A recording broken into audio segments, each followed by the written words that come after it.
అలాంటిది నేను బిగినింగ్ డేస్లో ఆసియో అనే సినిమాలో నేను విలన్గా చేయడం జరిగింది. అప్పుడు చూసాను విజయశాంతి గారంటే. తర్వాత చాలా రోజుల తర్వాత, చాలా సంవత్సరాల తర్వాత మళ్ళీ నేను సెట్లోకి అడుగుతున్నప్పుడు చాలా కొంచెం ఇదిగా చాలా రోజుల తర్వాత మళ్ళీ విజయశాంతి గారితో చేయబోతున్నాను అని. కానీ అప్పట్లో ఎంత ఎనర్జీగా ఉన్నారో ఇప్పుడు అదే ఎనర్జీ. నిజంగా చూసి షాక్ అయ్యాను నేను.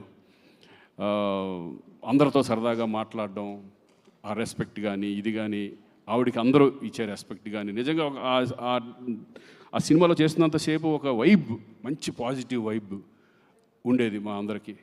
నిజంగా మిమ్మల్ని చూసి చాలామంది ఇప్పుడున్న జనరేషను, మా జనరేషన్ అందరూ నేర్చుకోవాలి ఆ డెడికేషన్. నిజంగా 18 రోజులు 19 రోజులు నైట్లు అంత చేస్తాను. నేను అడిగా డైరెక్టర్, విజయశాంతి గారు వస్తున్నారా ఈరోజు, చేస్తున్నారు, నిన్న పాపం 3 వరకు 2 వరకు చేశారు.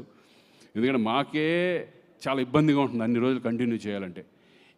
అసలు క్లైమాక్స్ అంతా అన్ని రోజులు చేయడం అనేది నిజంగా ఆ డెడికేషన్, ఆ వర్క్ పట్ల. ఏమంటే మీరు సినిమాలు ఇంకా ఎమ్మెల్సీ అయినా పాలిటిక్స్లోకి వెళ్ళినా సరే అప్పుడప్పుడు సినిమాలు చేస్తూనే ఉండాలి. ప్రేక్షకులకు మాత్రం దూరం అవ్వకూడదు మీరు.